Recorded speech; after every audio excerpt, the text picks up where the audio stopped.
I was diagnosed with a life-threatening chronic illness at 35, and I'm now 51. So I've been living with chronic illness a really long time.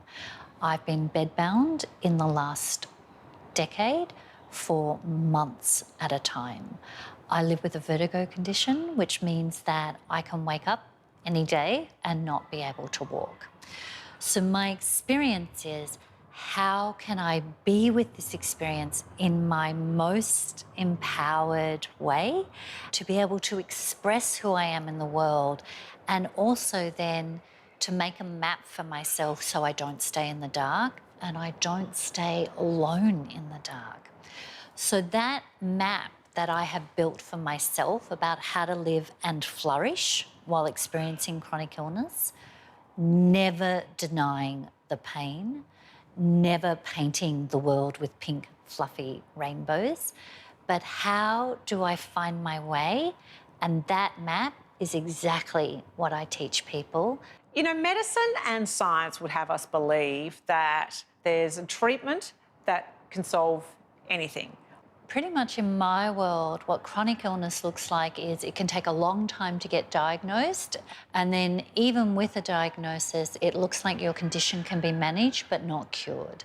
And so in our normal trajectory, we think you get ill, you get worse, and then you get better at the most, but you always are aiming to get better. Whereas in chronic illness, there isn't this end point where you're going to get better 100% and be, a perfectly well person, but that you have to manage this experience of illness over the time of your lifetime. What kind of emotions might someone have to manage when they find themselves with a chronic illness? In the beginning, you're a patient in crisis, and so you're sort of hustling from appointment to appointment. And then once you start to understand that this isn't going away, then you go into a huge grief cycle. And in that, you will be resentful. You will be frustrated. You will be irritated at yourself, at everybody else, and there's an emotional overwhelm, and you get stuck in the grief, the hopelessness and the rage. And there's a process in which you want to be able to move through that, because you can be stuck there for years if you don't find a way through. What kinds of ways are there to work through those incredibly difficult emotions? So the first thing we want to do is understand that the story you have been told about how it's over and this is life for now and you cannot have the life that you wanted or that you dreamed of, that story is not true. And this experience that you're having is not the end of your story.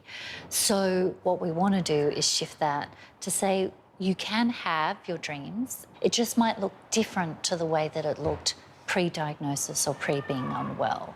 You work with people who are living with a chronic illness. What does that work look like? What are the tips that you would share for someone who's watching this and thinking for the first time, I can still flourish while living with a chronic illness? So the first thing we want to do is understand that wherever you are now is not the end of your story.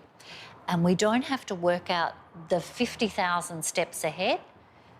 We just need to work out the next right step for you.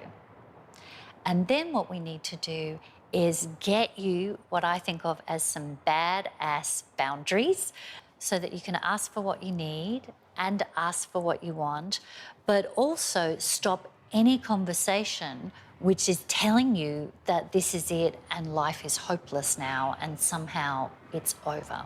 There's an erosion of our emotional confidence and our sense of self. So we start apologising consistently for not being able to go to the party, for not being able to lift the grocery bag, but mostly for asking for help or needing help. And what that does is really diminish our sense of self, our sense of value, our sense of connection with each other. So to live with chronic illness means that the physical symptoms that you're experiencing, the treatments that you're experiencing, and the, in many ways, emotional ups and downs that you're experiencing are going to be ongoing. Now, what that means for us is that we need to be in relationship with the experience of illness and navigate it rather than waiting for that moment when we're perfectly well and life begins again.